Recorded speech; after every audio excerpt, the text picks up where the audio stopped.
What is the role of religion in our ever-changing world? From the News Channel 5 network, this is Issues of Faith. Hello, everyone. Welcome to Issues of Faith. Today, we are talking about the historic visit of Pope Francis to the United States. He's coming here next month in September. He will visit Washington, D.C., New York, and Philadelphia. And we are very happy to have with us Bishop David Choby of the Nashville Diocese. Once again, thank you for coming back. I'm delighted to be with you. He will address, Pope Francis will address, for the first time in history, a joint session of Congress.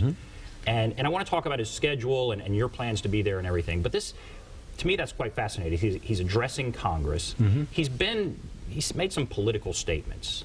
Do you think he is more political than other popes? Where do you think on the spectrum, when you start talking about his political statements, where is he?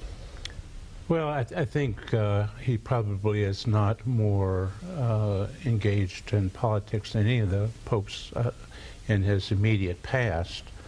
I think sometimes individuals will take statements that he makes and try to somehow incorporate them into personal political positions.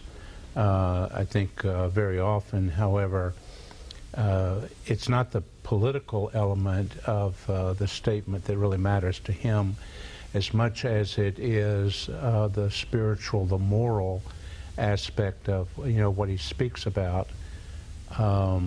People who take offense at whatever he says basically will take the position that he should stay out of politics and let the politicians handle that. But looking back over the past number of decades, really, there have been some very strong popes in the Church's history that have had a lot to say with regard to issues of the social concerns of the day. Pope Leo XIII, back at the end of the 1800s, was very concerned about labor issues and the way in which workers were treated and provided for. And then, of course, we all are aware, I think, of the great impact that Pope John Paul II had with regard to the relationship between the various states. And I think it's fair to say that Pope John Paul II, together with President Reagan, had a very significant impact with regard to the relationship between the United States and the Soviet Union, now known as Russia. So there's always been some involvement with regard to the popes and various national problems, concerns, issues. I don't think, however, it's primarily motivated by getting involved in politics. One of the issues he's talked about recently is climate change. And there was some criticism on the part of some for that, and obviously others thought that was perfectly appropriate. He said climate change, that there is some human involvement in climate change, and kind of said we need to really start thinking about this. There were some conservatives concerned by that. What do you think when he starts talking about climate change? I think he's probably approaching it, from the perspective of humanity having an obligation to be stewards, of creation. The world that we live in and the world that we mature in is not a world really of our making. In a sense, there's a responsibility that humanity has to consider the impact of our industrialization and other aspects of our society, the impact that we have on the climate, or the impact that we have on ecology.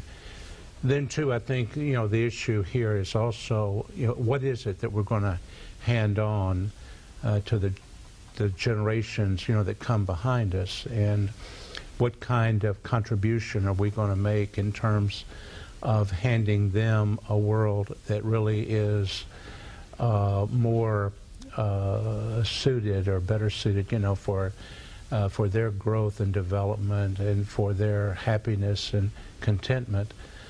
So I think even though people would take exception to Pope Francis speaking on this particular area, when you look at it from the standpoint of a scriptural sense of stewardship, I think that what he raises by way of points of concern would be appropriate and legitimate. When he first came in, he was wildly popular. Conservatives in the church, more liberal-minded in the church, people who aren't Catholic, wildly popular. I guess as one might expect, those numbers have come down a little bit. Sure. Conservatives, when they hear talk about climate change, have been concerned and criticized or whatever. Then you have the more liberal side. I think they felt like at some point he was going to be a massive reformer with gay marriage, contraception, abortion, some of those issues. And do you see him as that kind of a reformer? And to those who are more liberal, is he going down that road or not? I think before addressing that, I'd like to go back to the other topic a little bit.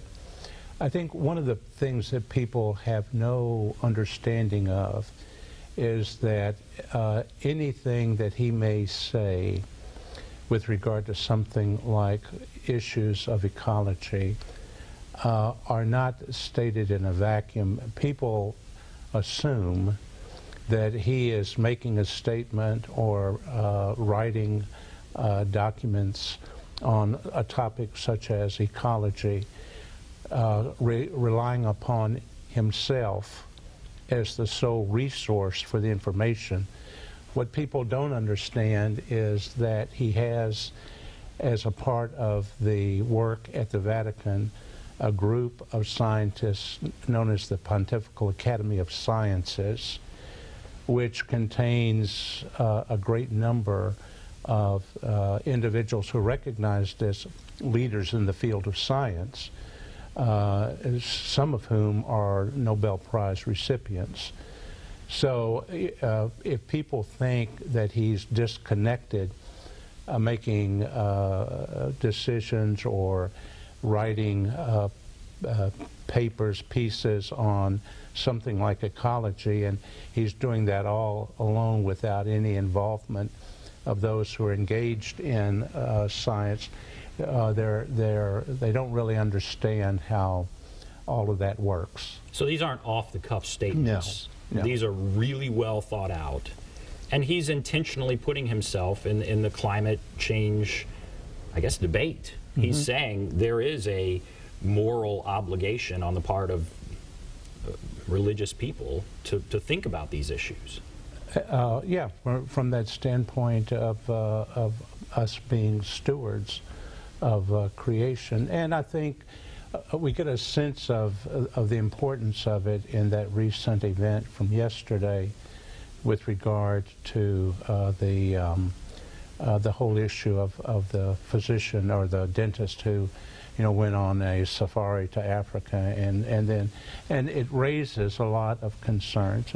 It brings to the surface our obligations, with regard to protect and wisely use the resources that we have at our disposal, and resources that are not of our own creation, but rather resources that are given to us to be stewards over. And so when he gets into a politically charged debate like that, you're not concerned. You think that's an appropriate thing. I think he can hold his own. I think he probably can. So then the other question, so there was that concern on the conservative side. Then on the more liberal side, progressive side, there was some thought he's going to come in and make big changes to some church teachings, whether it was abortion, contraception, those kinds of things. Do you see that? And is there, what do you think about that? Those things? I think our social way of relating to each other, and particularly when you get into issues that involve moral questions, is that we have a tendency to approach those kinds of issues from a fairly subjective perspective. We we put forward as a reason to take a position. You know, what's the popular opinion about something? He's not going to use that as a basis for addressing some of the concerns and the issues, you know, that face humanity, that face the church. There's a history, there's a tradition, there are teachings within the life of the Catholic Church that have been there for 2,000 years, and simply to say or to think that all of that doesn't matter, that it doesn't really address the modern situation, and it should be considered in light of more contemporary attitudes or thinking, is not going to really be that influential, I think, in his role of leading the Catholic Church. Yet there is that pressure, there is that push from some. Sure, sure. But that's not going to make a difference, you don't feel like? I think that he'll listen, we listen, you know, but the opinion of a group is not going to necessarily be the deciding factor of some of these things. I want to take a break. Then I want to come back. You're going to meet the Pope when he comes. Yeah, You'll be there.